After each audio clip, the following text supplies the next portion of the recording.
Hi, I'm Torte. Here's the meta news report for patch 7.35D. Hero guides are updated again for the 376th time with 150 changes, a smaller adjustment compared to the 929 changes made in February. Let's check in on the meta weather for the top mid lane heroes to play so far in patch 7.35D. Well, for starters, let's talk about the elephant in the room with the return of Leshrac. Since his buff with Diabolic Edict giving a lot more damage, the hero has been on a tear to bust down every single tier 1 tower as soon as possible. Remember, Diabolic Edict does about 1,360 pure damage by level 4 since getting buffed. So we're seeing a lot of Leshrac players just outright max that out after 2 points of lightning to help with last hitting, and maybe even a split earth at level 2. The goal is pretty much to win your lane in golden experience before shoving the wave, taking the mid tower, which you're about to see here, or parts of it, and moving on to the other towers, the side lanes, and tearing those down too to give your team a nice lead well into the mid game. His item build actually hasn't really changed that much. It's now Yules with the potential of Kaya before the big Bloodstone. What really allows you to do this is kind of give you sufficient mana regen, additional spell damage, and spell lifesteal amplification through the Kaya. Together, those two items, they pair really well as you mount your itemization towards the big Bloodstone I mentioned. And you pretty much play Leshrac no differently than before when you start maxing out Split Earth after Diabolic Edict. So you're effectively setting up a massive lead in golden map control into the mid game where you and your team start controlling vision, the enemy's jungle with routine ganks as your position 1 builds up damage and ultimately to carry the game. The hero is all really about momentum early on, and with the meta leaning more and more towards mid-game fights and kind of undercutting each other's power spike timings, Leshrac really helps set the net worth difference between both teams and in your favor. I definitely acknowledge that Leshrac being strong, but I also recognize kind of that the hero's kind of difficult to play unless you know what you're doing with the mid lane.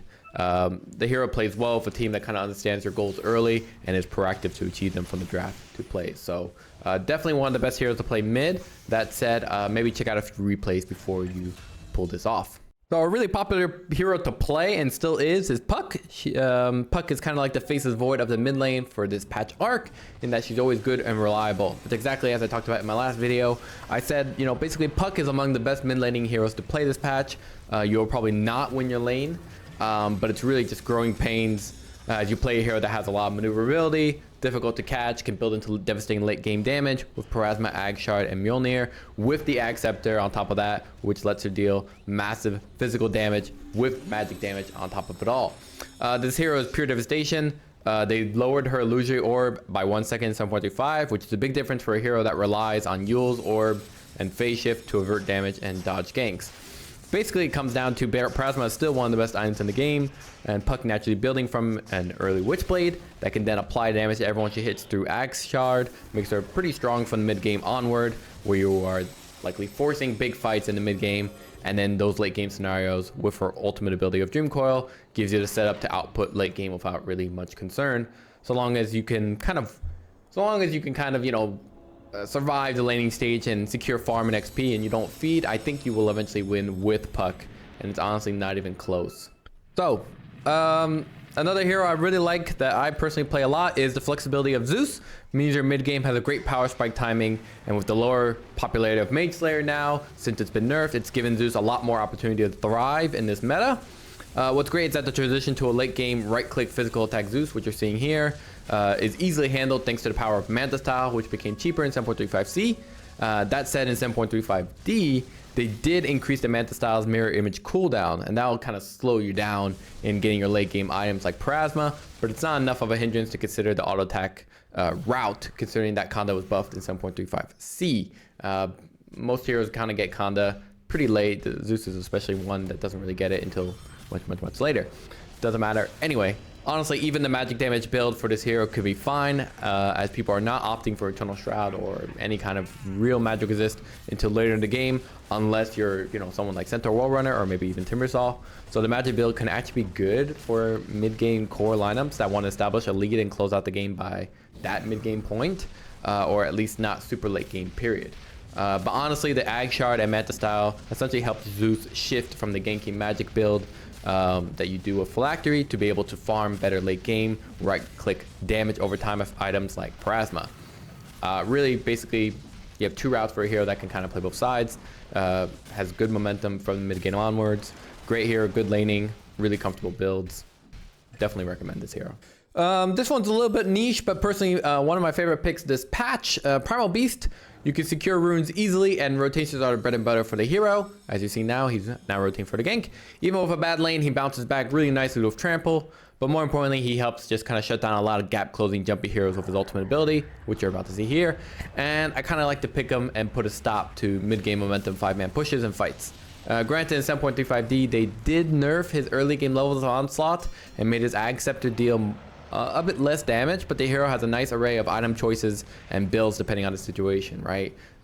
Blade Mail, Eternal Shroud, Shiva's Black King Bar, Sanjay Kaya, or Sanj Kaya, excuse me, Blink Dagger, as well as Aghs Scepter means the hero has a good answer for a lot of different targets and setups. I kind of like mid lane heroes who not only have a lot of momentum in how they kind of play post laning stage, and kind of can be as aggressive or as passive as they want, usually aggressive, but I also like heroes that have a lot of versatility and flexibility in their itemization to deal with any kind of lineup that you're dealing with. Because in 7.35D, I think we're seeing a lot of diversity in hero picks, but more importantly, we're seeing a lot of shifts in different heroes growing in popularity.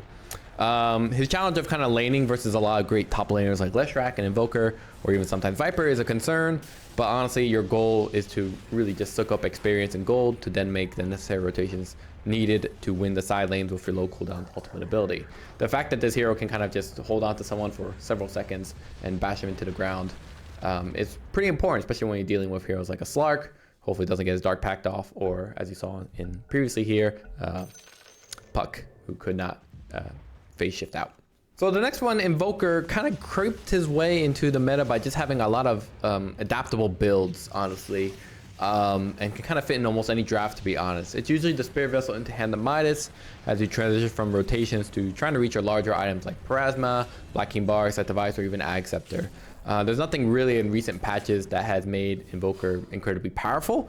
He can play around with his Spirit Vessel, Power Spike timing, and his late game itemization is versatile enough to help control fights or follow through on damage, as so long as someone can initiate.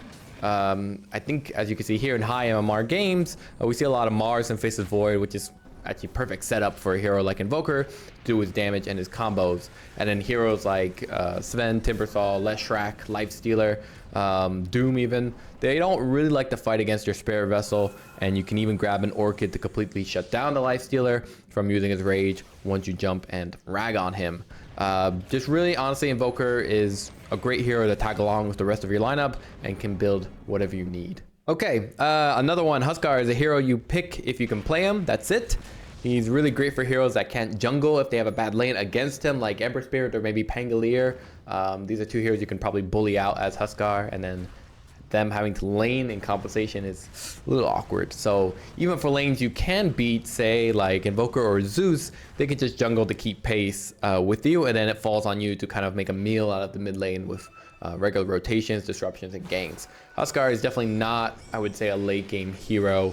He's a kind of a win more hero, so kind of a momentum based hero, and eventually that falls down depending on the enemy's draft and their safe lane carry.